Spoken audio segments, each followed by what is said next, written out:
to the FIT4Privacy podcast with Punit Bhatia. This is the podcast for those who care about their privacy. Here, your host, Punit Bhatia, has conversations with industry leaders about their perspectives, ideas, and opinions relating to privacy, data protection, and related matters.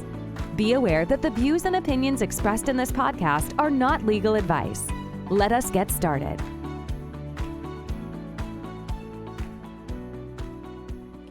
In the modern world, privacy is all about protecting data. And data travels. Data travels across vendors, data travels across geographies. And that's where an important area of privacy is managing third party relationships or managing third party contracts. That is, when you transfer your personal data from your company to another company, there is a contractual agreement. How do you make those contractual agreements? What are those challenges? What is the life cycle of a contract? And what goes behind each of those steps in the contract life cycle? Who better than Dominique Kindt, who is one of my dear friends and also a sourcing expert and CEO of company with, and they also have a product called Sourcing Cockpit. So let's go and talk to him and understand privacy, its relationship with sourcing, and how do you manage third party relationships or contract lifecycle management.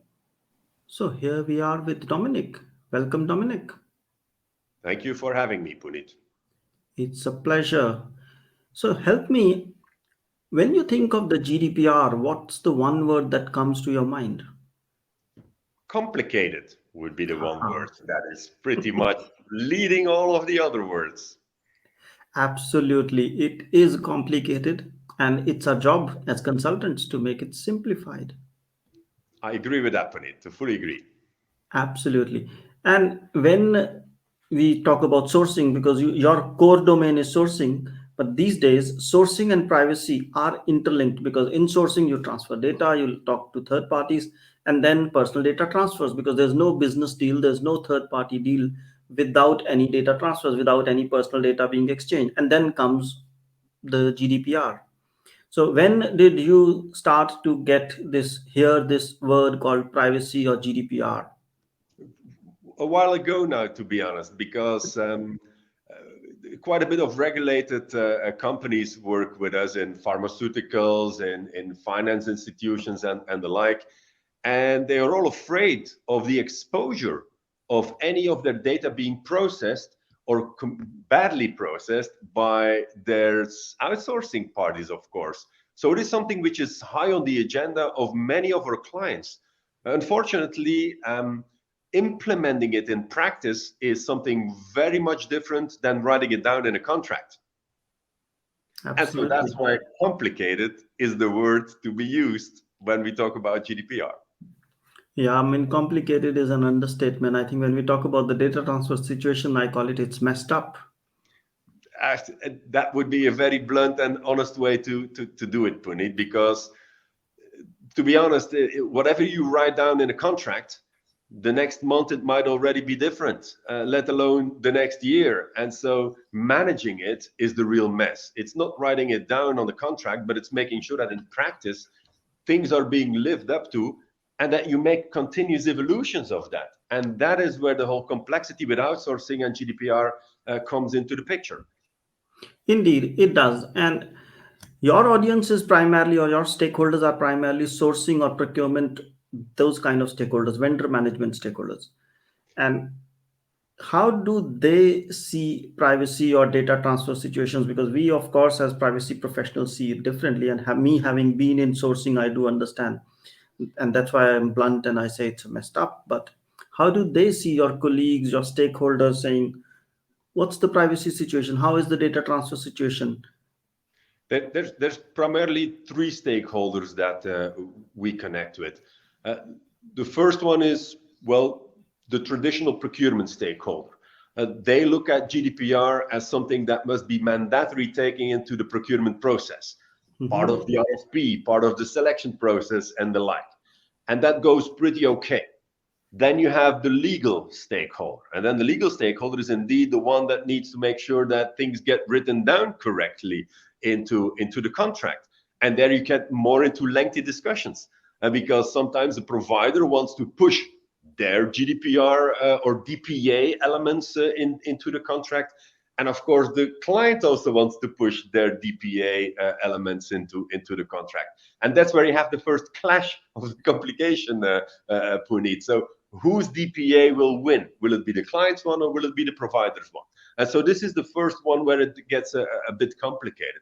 And then the third stakeholder is the contract owner, who is not really lying awake of that unless he or she gets, penalized by it because there's a breach and there might be some penalty connected to that, or some public scandal related to that. So the relation between those three stakeholders makes it quite difficult and as you said, a mess to get it really in practice operationally landed, because procurement wants to have the tick box that it was been part of the RFP and selection process. Legal wants to push as much as possible their DPA, and then the owner needs to manage all of that without having the proper guidance very often of how to do it, and without the proper knowledge of what has been contractually written down into it. So yeah, it is not easy in these outsourcing contracts to have it properly implemented. That's interesting. I would like to bifurcate or go a bit deep into each of the three stakeholders. But before I do that, does privacy or privacy professionals also play a role in most companies you're working with, or they're in the background, or they're in the legal counsel area when you say? They're more into the legal counsel area, indeed. In our domain of the contracts and the business relationships, they're being involved from a legal perspective. Now, where they're being involved as well is during the execution of the contract. But that then again is the responsibility of the contract owner to involve the privacy specialist. And that indeed is complicated as well, because during the negotiations, it's clear. You get your DPA signed, you get your security and privacy officers involved in that. But how and when to do it when the execution? When do you have to involve the privacy officer? Because then it's no longer a legal issue, but it's really is a subject matter issue. And that's where you said it's a mess, and I call it complicated. But in the end, it all boils down to the same, Punit. Yeah, we use different words for the same thing, but let's go step by step. So when your procurement stakeholders are involved, it's more about the due diligence, understanding the vendor is compliant and so on. Yes. And sometimes privacy colleagues, because most clients I work with also, we have a privacy questionnaire, a security questionnaire, we ask if they're compliant. And that seems to be more or less the straightforward process. Agree. Nobody says we are not compliant. Nobody says we don't have a DPO. Nobody says anything like that. So that's a straightforward tick in the box process, if I may exaggerate a bit. Yeah. And everyone is trying to find something. As a client, you want to ask questions, you want to go beneath the surface, check things. And when you're on the other side, you're always polishing and window dressing, if I may call it, to an extent. And then there are certifications which help saying, yes, the client is certified. Are there people coming up with certifications also in that phase from a sourcing perspective? Because few months ago, or not few years ago, I was talking to a chief procurement officer, whom, by the way, you also know.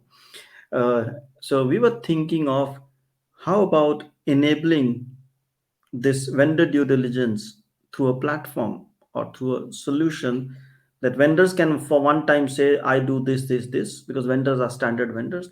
Clients can then come in and hook on to that platform and so on. And then, of course, the certifications are there. Are there standardization in that domain, in that direction happening? You see, you observe. I have not seen that, Punit. I think it's a very interesting domain. It could maybe be part of your ISO certification or an ISAE 3402. It could be part of that type of certification, but I have not seen it included yet, to be honest. It would make sense to be part of an ISAE 3402 in the end. An ISO might be a bit too light for it, because you have a limited testing, of course, on those procedures. But we have not seen it being part of that. Now, what I would be in favor of as well is that maybe it might be part of the the data processing companies like the Moody's of this world, or the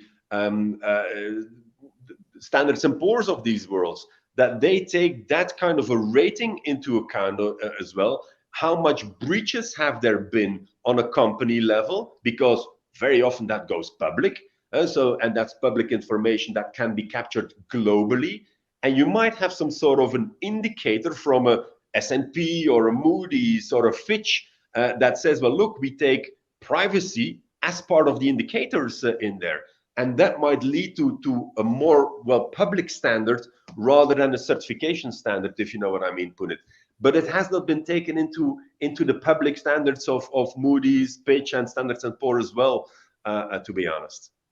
Yep, I think that's the right direction to go, because when, anyways, companies do ask, is this vendor good enough? What's their financial standing? What's their rating? And if you can incorporate the privacy element, that's a step forward rather than the client having to shop around on the certification or the vendor. Exactly. Yeah. And instead of indeed the provider needing to push their certifications, it will be part of just a public process of data gathering, rather than the provider being pushed into an annual type of, well, spot check type of thing, if you know what I mean, Punit. Yeah. So essentially, it remains a Excel-based process in most cases, at It least does. with clients I'm working with. So especially same with you. It does, unfortunately, Punit, it does. Good. That's a good scope for us to have a product there. I agree with you, Punit. There's a market. If you can get into the market, happy to support you on that one. Let's see. Let's take it offline. And then moving to the second block, the legal, where the DPA comes in, the data processing agreement comes in, or the contract is to be negotiated. And you highlighted it very well. Both have their versions, both are negotiating the same thing, same topic, same objective, but with different clauses. Yes. And that's where both companies hit each other for the first time on the legal side. Yeah, and that's where most of my clients ask me saying, can you review this contract? And it's the same remarks, because now I have a checklist. I just check against that. And I say these things. And I keep telling them. And it's so surprising that it still remains a question saying, are we good enough? I agree with that. And one of our clients as well has requested us to do a compliance check on their contract portfolio. And one of the main things we discovered indeed, and I don't think it's such an exception, but that out of the 30 plus contracts, they had 30 plus different DPAs. Wow. And that it's simply impossible to manage. And so we are now forcing a bit all the suppliers to go into a standard DPA with that client. And so, but that's not easy, because then you need to indeed involve procurement, because you break open the contracts again and you get into renegotiation. So the complexity of standardizing DPAs is not to be underestimated as well, Punit. So it's something that you need a process for that in a company. But many companies don't have that process fully established yet, unfortunately. Indeed, I think 7 or 10 years ago, when I was in sourcing, or primarily in sourcing, we used to talk about contract rationalization, because contracts have so much of variety, and now the DPAs have so much of variety that you again need the contract rationalization from privacy clauses or obligations perspective. Exactly. And that's where artificial intelligence can come in quite handy. So we have our own software platform as well with an AI component. And rather than reading through hundreds of contracts on, do we have the right DPA clauses? Do we have the right GDPR type of clauses? You can have an AI engine read through that and then focus on how to remediate. Rather than spending your time reading, you can spend your time on remediation. And so that acceleration can happen with AI being available in the market now, to be honest, Punit, because it takes time to read through contracts and identify, are we compliant or not? Indeed. And I think AI can help one level before as well, because that's the next stage, rationalizing contracts, understanding obligations. But before that, the challenge most of my clients have, and I'm sure yours also have, is when you go in and say, do you know which of these contracts include processing of personal data? Exactly. And the answer is, huh? What do you mean? Then you explain them. And then the answer is, we have to look through. While it can be an AI based thing, you scan through contracts. You make a list, the list would be 90% okay, and then of course you can have your work cut out rather than looking at thousands and thousands of contracts, especially in Exactly, large exactly. enterprises. And so these tools exist in the market already, Punit, and can be an accelerator for many clients. Yeah, they can be. And then we move to the contract owner. When contract owner per se, they have to take care of the business, the end outcome, and they expect the procurement and the legal and the privacy in the background to take care of things. But what challenges do you see with contract owners' side of things? Well, I'm going to be quite brutal on this one, Punit. I think they do not care about it once the contract is signed, because the only thing they care about is, have my service delivered. I Mhm. want my quality, I want my people, I want to have what I ordered in my contract. And then it's not that they don't care anymore, but it's second or even third priority. So it's all the way up to the moment that there's a breach that they might be interested again. But as long as things Mhm. are good, you don't mind, you don't care, you're not really following up on it.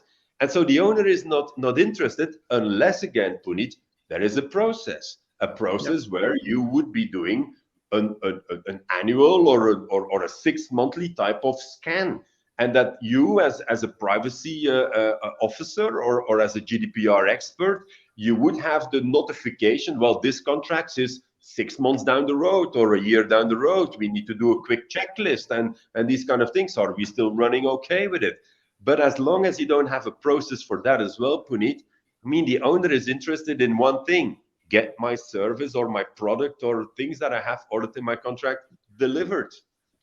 Absolutely. I was in a panel and we were talking about this, and one of the persons said, and I fully support because in some of the organizations it's implemented, saying you don't put the responsibility of privacy with DPO, that they are bringing in the expertise, but the privacy responsibility should be with business, and they are the senior responsible for privacy. So by law we should make it senior responsible as the privacy knowledgeable person and taking care of that stuff. But then of course the complication is, then you want the EBA guidelines, the outsourcing guidelines, everything should be with business, and it is Exactly. by And it is. the principle of accountability.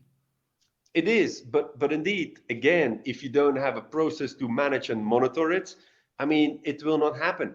And what I see indeed, and also when we look into the market, not only with the clients but the broader market, that quite a bit of companies are quite getting their act together all the way up to the signature of the contract. I mean, procurement is quite mature, legal is quite mature. There are DPAs and DPOs that get that thing quite steady until it's signed.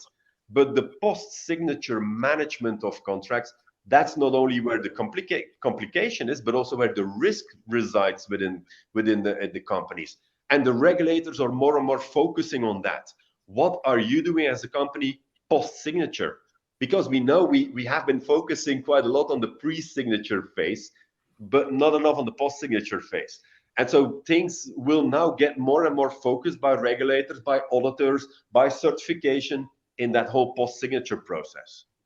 Absolutely. I think there's, of course, doing the signature and getting it right is half the job, but then you need to do the monitoring of the vendor. You need to continually stay 3 years, 5 years, not wait for that, but every year or every few months, ask or check if situation is still in control, what controls are in place. Maybe like we have internal privacy control frameworks, or Yeah. we need to have those sourcing control frameworks, including those privacy elements on third parties. And but the more important aspect is the process. Exactly, and the process is enabling you to follow that compliance while you're running into your contract. Because the only thing, Punita, you know that the only constant thing in life is change, and a contract is full of change, and also the owner changes. The person that has signed the contract and started will very probably not be the one that finishes with the contract, and so handing over all these things is the complex thing. And that's why you need a process. That's why you need to have clear set of roles and responsibilities and processes to manage and monitor these type of outsourcing relationships. And you do that Absolutely. indeed with contract lifecycle management tools or third-party risk management tools. So there is tools out there as well, Punit, and processes out there that can help you do that. Absolutely, they can. And I think sourcing cockpit is one of those. So help me understand, or help our, I mean, I do understand, but help our listeners understand what is this sourcing cockpit and what do you do? I mean, broadly speaking, where does this sourcing cockpit fit in? How does it help in sourcing, or maybe what elements of privacy are incorporated in that? Well, to be honest, Punit, and in very short, we with our sourcing cockpit support that contract lifecycle management process.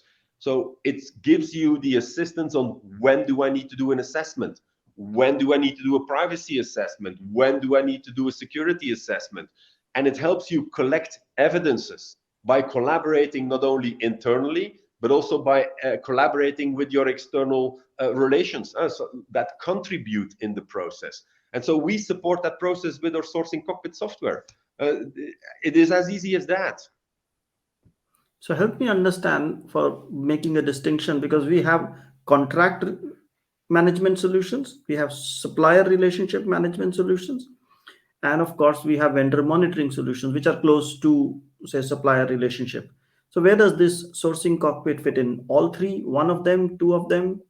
We fit in the contract lifecycle management solutions, Punit, together with the third-party risk management solutions. So this is the zone where we play. So once the contract is signed, we do have a contract builder module as well. And so we have our AI module to identify what is in the contract. But the purpose is to be able to manage the contract, to manage the metadata into the contract, the obligations and rights into the contract. And so we are in that zone of once the contract is signed, we can connect to procurement tools, but we work with the contract owner. As you said, we responsibilize the contract owner to manage the contracts. And we involve procurement, we involve legal, we involve compliance, but they are stakeholders in the process of managing the contract. And so this is where we play. And in the market, they call that contract lifecycle management or third-party risk management, alike type of things.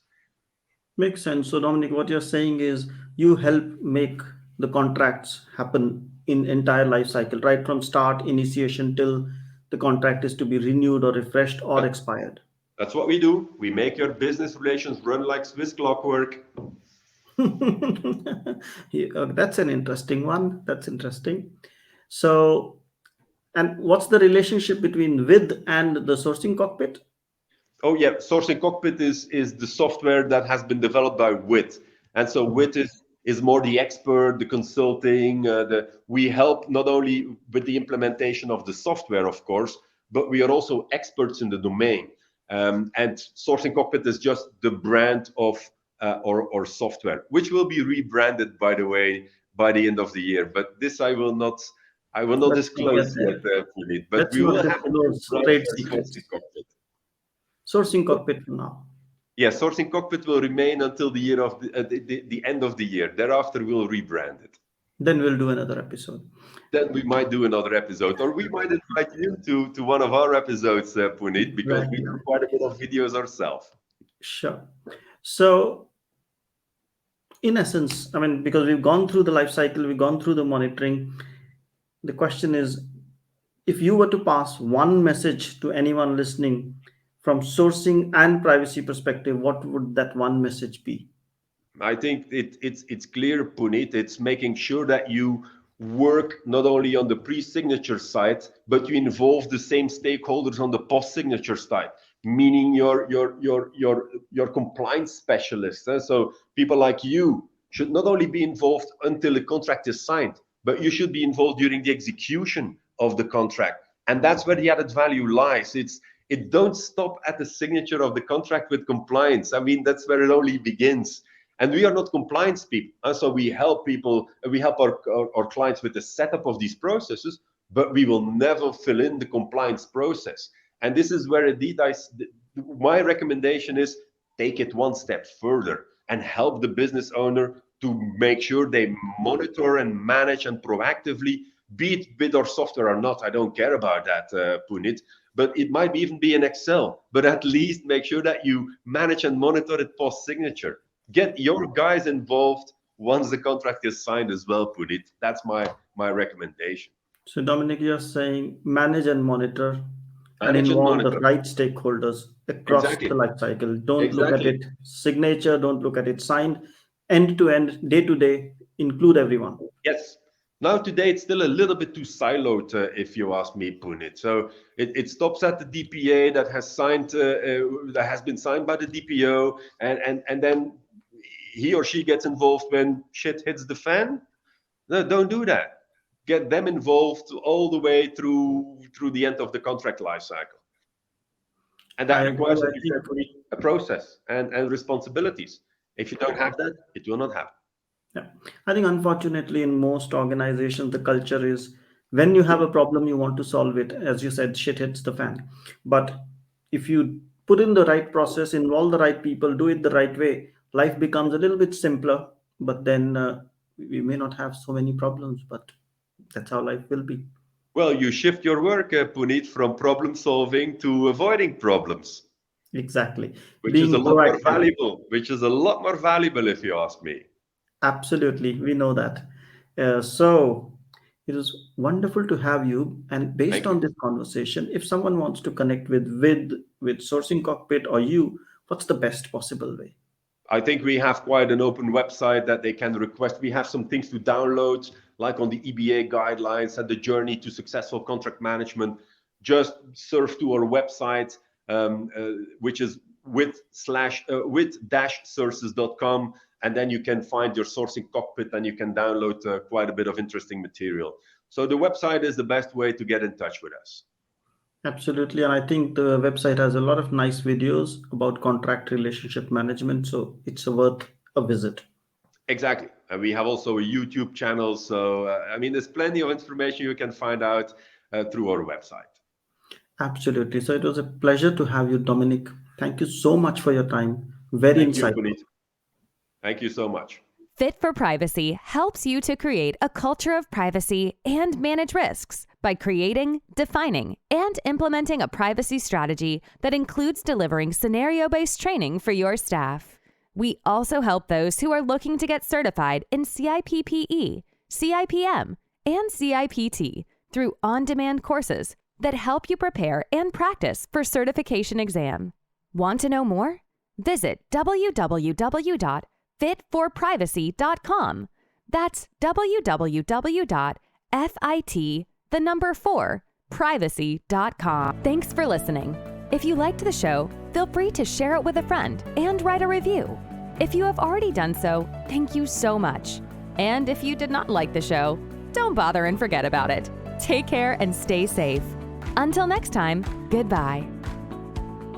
If you have questions or suggestions, feel free to drop an email at hello@fit4privacy.com. That's hello@FIT4privacy.com.